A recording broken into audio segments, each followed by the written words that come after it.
নমস্কাৰ, মই বেদান্ত কুমাৰ শৰ্মা আৰু নকৈ নোৱাৰো অনুষ্ঠানত আজি এটা বিষয় আপোনালোকৰ কাষলৈ আনিব খুজিছোঁ, যিটো বিষয়ত নাই কোনো ৰাজনীতি, নাই কোনো অৰ্থনীতি, নাই কোনো সমাজনীতি, আছে কেৱল সাহিত্য আৰু সংস্কৃতি। অসমত শিল্পী আৰু সাহিত্যিকৰ ভৱিষ্যত কি, এই সম্পৰ্কে আমি চিন্তা কৰা প্ৰয়োজন। সকলো শিল্পীয়ে ডক্টৰ ভূপেন হাজৰিকা নহয়, সকলো শিল্পীয়েই জুবিন গাৰ্গ নহয়। অসমত এনেকুৱা বহু শিল্পী আছে যি শিল্পীৰ আৰ্থিক অনাটনত বহু সমস্যাই দেখা দিয়ে। আৰু শিল্পী বুলিলে চিত্ৰকৰজনো শিল্পী, মৃন্ময় শিল্পীজনো শিল্পী, কেমেৰাৰ পিছপিনে থকা কাৰিকৰজনো শিল্পী। এনেকুৱা শিল্পী বহুত আছে। কেৱল আমি নামীসকলক জানো, অনামীসকলক আমি বৰ বেছি মৰম নকৰোঁ। এতিয়া খেতিয়কৰো এনেকুৱা এটা দিন আহে যেতিয়া খেতি চপাই বা খেতি চপাবৰ সময় অহা নাই, তেতিয়া তেওঁলোকক যদি আপুনি লগ পাই সুধিব কি কৰা, বোলে কোনোবাই ক'ব মই ঠেলা চলাওঁ, কোনোবাই ক'ব মই ৰিক্সা চলাওঁ, কোনোবাই ক'ব মই মাছ বিক্ৰী কৰি আছোঁ। আকৌ খেতিৰ কাম হ'ব যেতিয়া পথাৰলৈ যাম।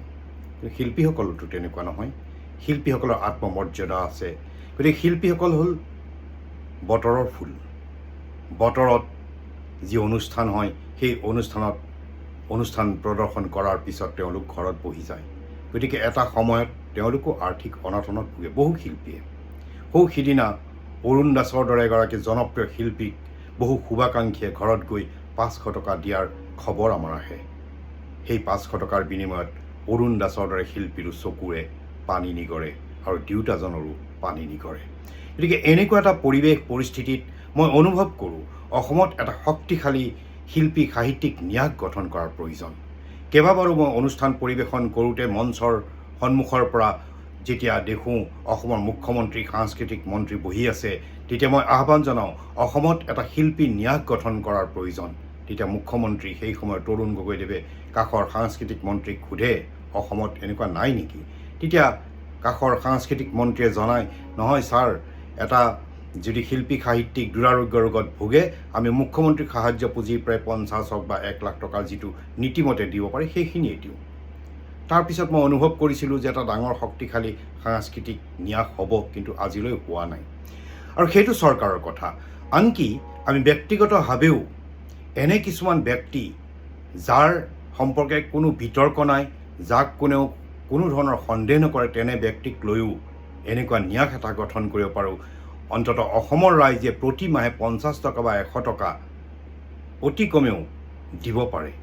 আৰু 50 বা 100 টকা যদি প্ৰতি মাহে দিয়াৰ সিদ্ধান্ত লয় মৰমৰ শিল্পীসকলৰ প্ৰতি বা সাহিত্যিকসকলৰ প্ৰতি, তেতিয়াহ'লে কিন্তু বহু ডাঙৰ ন্যাস এটা গঠন হ'ব। সেইটো মোৰ দৃষ্টিতটো বিশ্বৰ ভিতৰত এটা ডাঙৰ ন্যাস গঠন কৰিব পাৰি, কেৱল সকলো ব্যক্তিক যেতিয়া জড়িত কৰিব পৰা যায়। আজি বহু শিল্পী, বহু কবি, বহু গীতিকাৰ নিৰুদ্দিষ্ট হ'ল, পাহৰণিৰ গৰ্ভত হেৰাই গ'ল।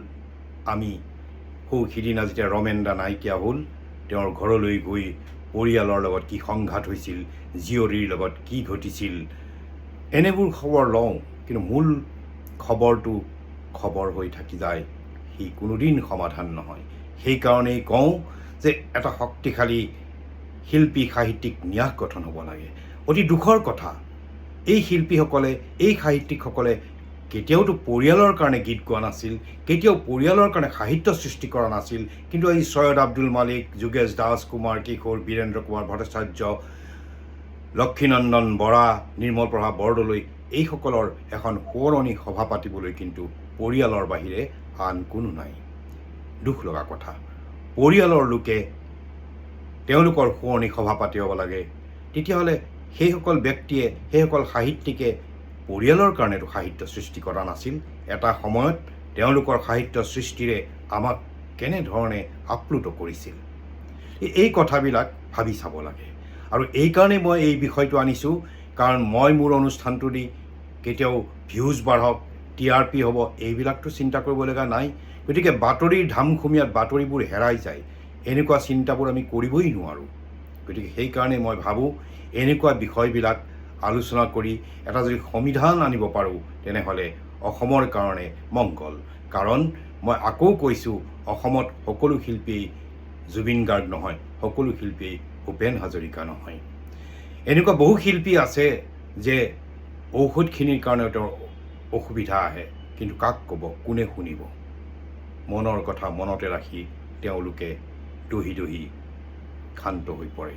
সেইকাৰণেই মই আকৌ আহ্বান জনাইছোঁ অসমৰ ৰাইজ, আহক আমি এটা শক্তিশালী সাংস্কৃতিক ন্যাস, শিল্পী সাহিত্যিক ন্যাস গঠন কৰি অন্ততঃ চৰকাৰৰ সৈতেও যোগাযোগ কৰি চৰকাৰে যিখিনি সহায় কৰিব পাৰে কৰিব, আৰু নোৱাৰাখিনি আমি কৰিম। কাৰণ চৰকাৰে যদি এগৰাকী শিল্পী বা সাহিত্যিকক সহায় কৰিব লাগে, তেওঁলোকে তেওঁলোকৰ নীতিমতে 5 লাখ, 1 লাখ, 2 লাখ ইমানখিনি দিব পাৰে। কিন্তু এগৰাকী শিল্পীক যদি 20 লাখ টকাৰ প্ৰয়োজন হয়, তেতিয়া কিন্তু তেওঁলোকে নিদিয়ে, আৰু শিল্পীগৰাকীয়ে তেতিয়া ৰাইজৰ ওচৰতেই হাত পাতিবলগীয়া হয়। গতিকে তাৰ আগতেই যদি আমি এটা শিল্পী সাহিত্যিক ন্যাস গঠন কৰি এটা শকত পুঁজি গঠন কৰি এইসকল শিল্পী সাহিত্যিকক সহায় কৰিব পাৰোঁ, কেমেৰামেনজনক সহায় কৰিব পাৰোঁ, স্পট বয়জনক সহায় কৰিব পাৰোঁ, লাইটমেনজনক সহায় কৰিব পাৰোঁ, মৃন্ময় শিল্পীগৰাকীক সহায় কৰিব পাৰোঁ, তেতিয়াহ'লে হয়তো অসমৰ কাৰণে অতি ইতিবাচক কাম হ'ব। ইমানেই। আপোনালোকে আপোনালোকৰ মতামত থাকিলে কমেণ্ট বক্সত জনাব পাৰিব। ধন্যবাদ। শুভৰাত্ৰি।